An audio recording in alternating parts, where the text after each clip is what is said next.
Bismillahirrahmanirrahim. Assalamualaikum warahmatullahi wabarakatuh.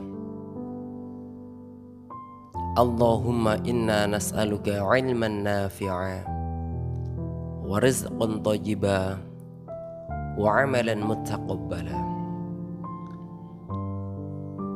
Allahumma akhrijna min zulumatil wahmi wa akrimna binuril fahmi waftah alaina bima'rifatil ilmi wasahhil lana abwaaba fadlika ya arhamar rahimin. Alhamdulillahi rabbil alamin. Wassalatu wassalamu ala ashrafil anbiya'i wal mursalin wa ala alihi wa sahbihi ajma'in, amma ba'du. Ayah, bunda, dan adik-adik yang dirahmati dan dicintai Allah Subhanahu wa ta'ala. Kali ini di video keempat dalam seri Sirah Nabawiyah, kita akan belajar bersama menyimak kisah-kisah tentang kekuasaan dan imarah di kalangan bangsa Arab. Tentunya sebelum datangnya agama Islam di kalangan mereka. Kenapa hal ini kita perlu ketahui? Karena untuk mengetahui gambaran bagaimana awal-awal Islam datang, kemudian berkembang, maka tidak lepas dari tempat-tempat, kerajaan-kerajaan, kabilah dan suku yang ditaklukkan satu demi satu oleh Islam tentunya. Nah, sebagai kisah Islam pengantar tidur, tentunya kita sengaja membuat agak panjang tetapi lengkap, sehingga bagi yang susah tidur dengan durasi kisah yang panjang ini, mudah-mudahan bisa mengantarkan tidur ayah, bunda, dan adik-adik, tentunya dengan tidur yang berkualitas, karena menambah ilmu. Dan yang pasti, apa yang kita dengar sebelum tidur itu akan mudah sekali diserap dan akan mudah tetap bertahan di dalam memori kita. Nah, ayah, bunda, dan adik-adik yang dirahmati dan dicintai Allah, selagi kita hendak membicarakan masalah kekuasaan di kalangan bangsa Arab sebelum Islam, berarti kita harus membuat miniatur sejarah pemerintahan, imarah, keemiratan. Kita sering dengar nih, Uni Emirat. Kalau di Amerika, United States of America. Ya. Jadi miniatur sejarah pemerintahan, imarah, agama, dan kepercayaan di kalangan bangsa Arab itu perlu kita buat agar lebih mudah bagi kita untuk memahami kondisi eksternal saat kemunculan Islam. Nah, para penguasa jazirah tatkala terbitnya matahari Islam bisa dibagi menjadi dua bagian. Kita suka membagi-bagi itu fungsinya agar mudah untuk disimpulkan dan agar mudah untuk diingat. Pembagian pertama tentunya tentang raja-raja yang mempunyai mahkota. Mempunyai mahkota berarti di sini mempunyai perangkat yang terlihat di atas kepala perangkat yang dikenakan bajunya, baju kebesaran biasanya terbuat dari emas, perak, besi-besi yang kokoh, yang indah tentunya. Tetapi pada hakikatnya mereka tidak bisa merdeka dan tidak pula bisa berdiri sendiri. Itu yang pertama. Raja yang punya mahkota tapi sebetulnya tidak merdeka, tidak sepenuhnya bisa berdiri sendiri.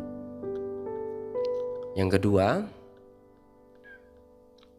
para pemimpin dan pemuka kabilah atau suku yang memiliki kekuasaan dan hak-hak istimewa seperti kekuasaan para raja. Mayoritas di antara mereka memiliki kebebasan tersendiri. Bahkan boleh jadi adik-adik, sebagian di antara mereka mempunyai subordinasi layaknya seorang raja yang mengenakan mahkota. Kalau yang pertama tadi adalah raja-raja yang mempunyai mahkota tapi nggak merdeka, nggak mempunyai daerah istimewa atau kekuasaan yang istimewa, nggak berdiri sendiri.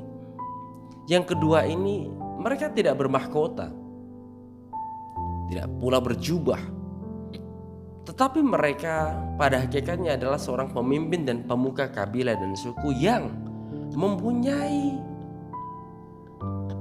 keistimewaan, kekuasaan seperti layaknya raja dan seperti layaknya orang-orang yang berkuasa yang menggunakan mahkota. Raja-raja yang memiliki mahkota adalah raja-raja yang ada di Yaman, Ghassan, dan Hirah. Sedangkan penguasa-penguasa lain di Jazirah Arab tidak memiliki mahkota. Jadi hanya ada 3 ya yang mempunyai mahkota. Untuk pertama kali kita akan membahas tentang raja-raja yang ada di zaman Yaman. Tentunya mereka yang mempunyai mahkota. Ayah, bunda, dan adik-adik, suku terdahulu yang dikenal di Yaman dari kalangan Arab Aribah adalah kaum Saba. Kaum Saba. Nah, kita tahu ya di dalam Al-Quran ada surat Saba. Mereka bisa diketahui itu lewat penemuan fosil Aur, fosil Aur yang hidup 20 abad sebelum Masehi atau biasa disingkat SM. 20 abad sebelum Masehi. 1 abad berapa? 100 tahun. Kalau 20 abad, Masya Allah. Puncak peradaban dan pengaruh kekuasaan mereka dimulai pada 11 tahun sebelum Masehi. Perkembangan mereka bisa dibagi menurut tahapan-tahapan seperti ini. Ya, yang pertama ya, abad-abad sebelum tahun 600 sebelum Masehi. Raja-raja mereka saat itu bergelar Maghrib Saba. Ini gelar ya, seperti di Mesir ada Fir'aun. Kalau ini namanya Maghrib Saba, dengan ibu kotanya Sorawah. Puing-puing peninggalan mereka dapat ditemui dengan menempuh perjalanan sehari ke arah barat dari negeri Ma'rib. Negeri apa? Negeri Ma'rib. Kalau kita melakukan perjalanan sehari ke arah barat, kita akan menemukan negeri Ma'rib yang dikenal dengan istilah Khoribah.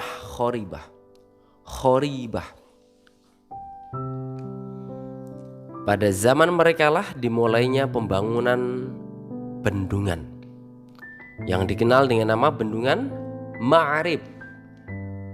Bendungan Ma'rib yang sangat terkenal dalam sejarah Yaman. Ada yang mengatakan Wilayah kekuasaan kaum Saba ini meliputi daerah-daerah jajahan di negeri Arab dan di luar Arab. Sudah sampai di luar Arab penjajahannya. Yang kedua, sejak tahun 650 sebelum Masehi hingga tahun 110 sebelum Masehi, pada masa-masa itu mereka menanggalkan gelar Maghrib. Menanggalkan artinya tidak lagi memakai gelar Maghrib dan hanya dikenal dengan raja-raja Saba.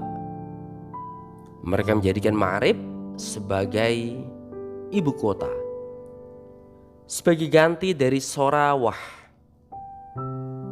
Puing-puing kota ini dapat ditemui sejauh 60 mil dari Sana'a ke arah timur. Yang ketiga, sejak tahun 115 sebelum Masehi hingga tahun 300 Masehi. Pada masa-masa itu, kabilah Himyar dapat mengalahkan kerajaan Saba dan menjadikan Raidan sebagai ibu kotanya, sebagai ganti dari Ma'rib. Ganti lagi ya. Yang pertama Sorawah diganti Ma'rib. Ma'rib dikalahkan oleh kabilah Himyar, diganti lagi ibu kotanya dengan nama Raidan. Kemudian Raidan diganti menjadi Dhofar, ganti lagi menjadi Dhofar. Enggak apa-apa, suka-suka penguasa ya enggak? Puing-puing peninggalannya dapat ditemukan di sebelah bukit yang di sekitarnya dikelilingi pagar di dekat Yarim.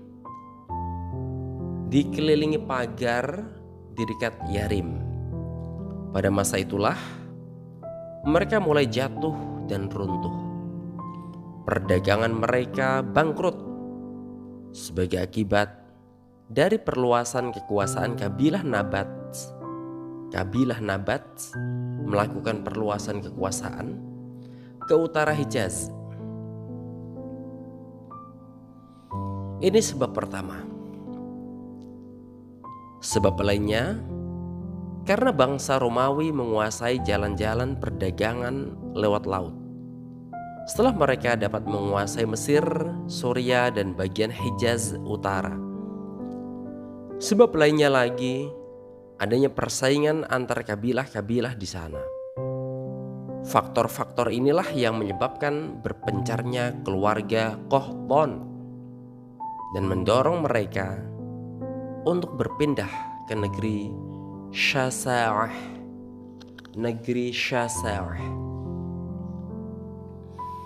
Yang keempat, sejak tahun 300 Masehi hingga masuknya Islam ke Yaman.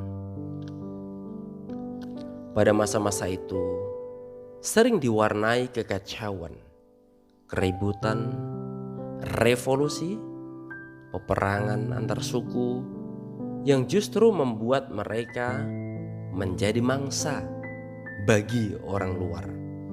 Hingga kemerdekaan mereka pun terenggut.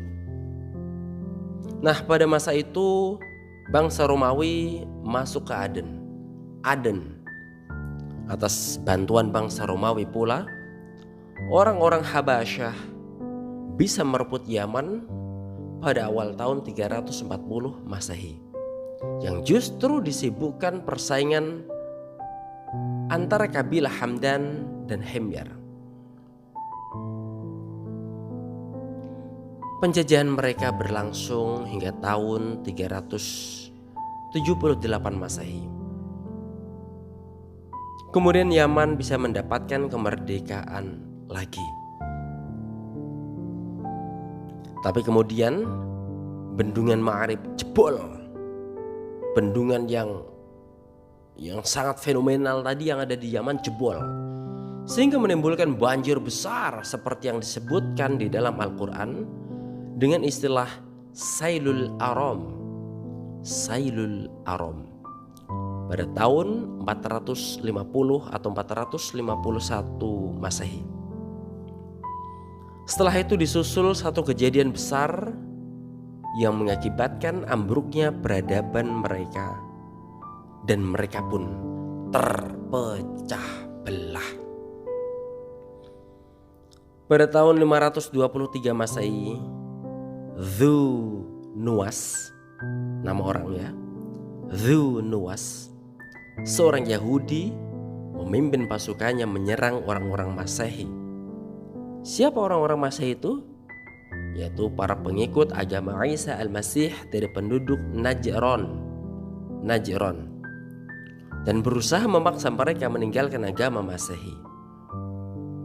Ya, Yahudi itu berarti pengikut Nabi Musa. Masehi adalah pengikut agama yang dibawa Nabi Isa al-Masih. Karena mereka menolak, maka Dzu Nuwas membuat parit-parit besar yang di dalamnya dinyalakan api. Lalu mereka dilemparkan ke dalam api hidup-hidup. Sebagaimana yang disyaratkan Al-Quran dalam surat Al-Buruj. Kejadian ini membakar dendam di hati orang-orang Nasrani dan mendorong mereka untuk memperluas daerah kekuasaan dan penaklukan yang dimotori Imperium Romawi untuk menguasai negeri Arab.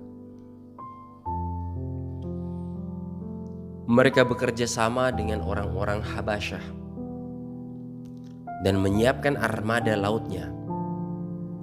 Ada 70.000 pasukan dari penduduk Habasyah. 70.000 pasukan dari penduduk Habasyah yang turun, dan mereka menguasai Yaman untuk kedua kalinya,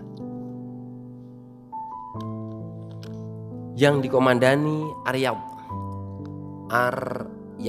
di Yaman.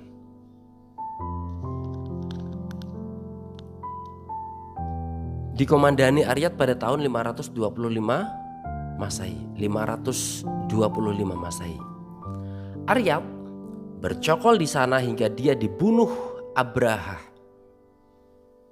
Abraha membunuh Aryab. Siapa Abraha itu? Abraha adalah anak buahnya sendiri, dan dia menggantikan kedudukan Aryab di Yaman setelah meminta restu rajanya di Habasyah. Abraha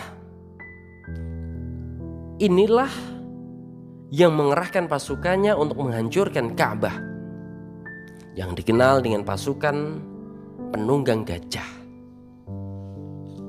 Jadi sangat masyhur sekali ya di kalangan adik-adik, di TPQ, di TPA, di Raudhatul Atfal, itu biasanya seringkali disampaikan dan diceritakan, dikisahkan oleh ustadzahnya, oleh ustadznya. Setelah peristiwa gajah ini, penduduk Yaman meminta bantuan kepada orang-orang Persia. Dengan kerjasama ini, mereka bisa mengusir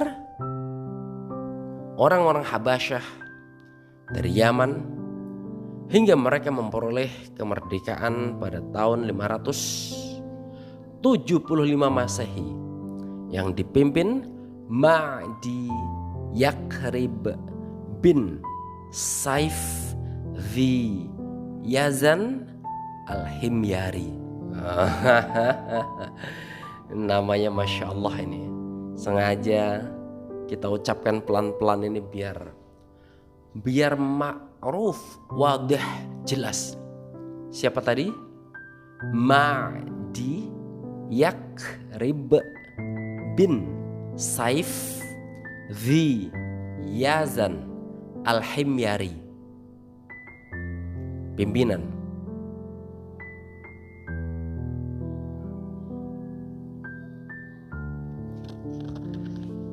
Oke, selanjutnya kemudian mereka mengangkatnya menjadi raja di sana. Ma'di Yakrib masih mempertahankan sejumlah orang dari penduduk Habasyah sebagai pengawal yang selalu menyertai prosesinya, yang justru menjadi bumerang baginya. Suatu hari mereka bisa membunuhnya. Dengan kematiannya, pupuslah sudah dinasti raja dari keluarga Yazan. Setelah itu Kisra mengangkat penguasa dari bangsa Persia di Sana'a dan menjadikan Yaman sebagai salah satu wilayah kekuasaan Persia. Beberapa pemimpin dari bangsa Persia silih berganti menguasai Yaman, dan era kepemimpinan mereka yang terakhir atas Yaman adalah Badzan yang kemudian memeluk Islam pada tahun 638 Masehi. Dengan keislamannya ini berakhir sudah kekuasaan bangsa Hiroh. Dengan keislamannya ini berakhir sudah kekuasaan bangsa Persia atas negeri Yaman. Itu bisa dilihat keterangannya ya lebih rinci mengenai hal ini dalam buku Tafhimul Quran jilid 4 halaman 195 sampai 198, 195 sampai 198, atau di Tarikhul Ardil Quran jilid 1 halaman 133 hingga akhir buku. Dalam penetapan tahun-tahunnya ada perbedaan yang cukup mencolok di berbagai referensi sejarah. Sebagian ayat Al-Quran telah menyatakan bahwa hal ini tiada lain hanyalah dongeng orang-orang terdahulu. Bisa dianggap seperti itu. Bisa dianggap dongeng, ya, cerita-cerita nenek moyang. Sehingga tahun-tahunnya tidak bisa pasti, nggak pas karena di berbagai referensi ada perbedaan. Nah, ayah bunda dan adik-adik yang dirahmati Allah Subhanahu wa Ta'ala, tentunya untuk adik-adik dicintai ya. Untuk cerita tentang raja-raja yang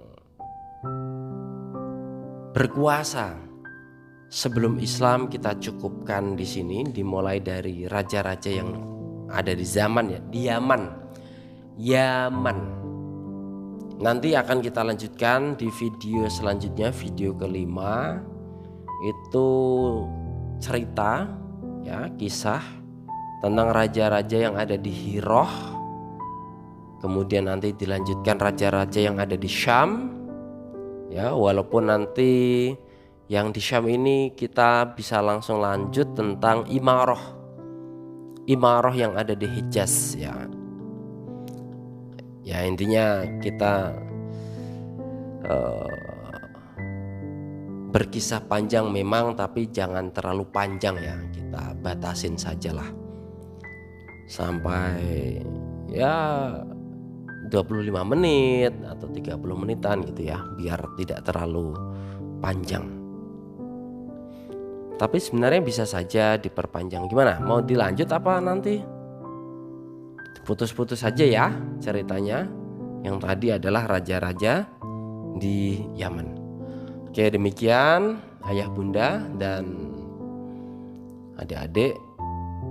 Sebenarnya pembuatan video ini bukan lain dan tak bukan sebenarnya untuk pribadi saya sendiri ya, untuk diperdengarkan kembali sebelum tidur ya. Kenapa sebelum tidur? Terkadang kita ini nggak bisa tidur gitu. Ketika nggak bisa tidur di zaman Android seperti ini, orang mesti ngeliatnya Facebook, WhatsApp, Instagram, TikTok gitu ya.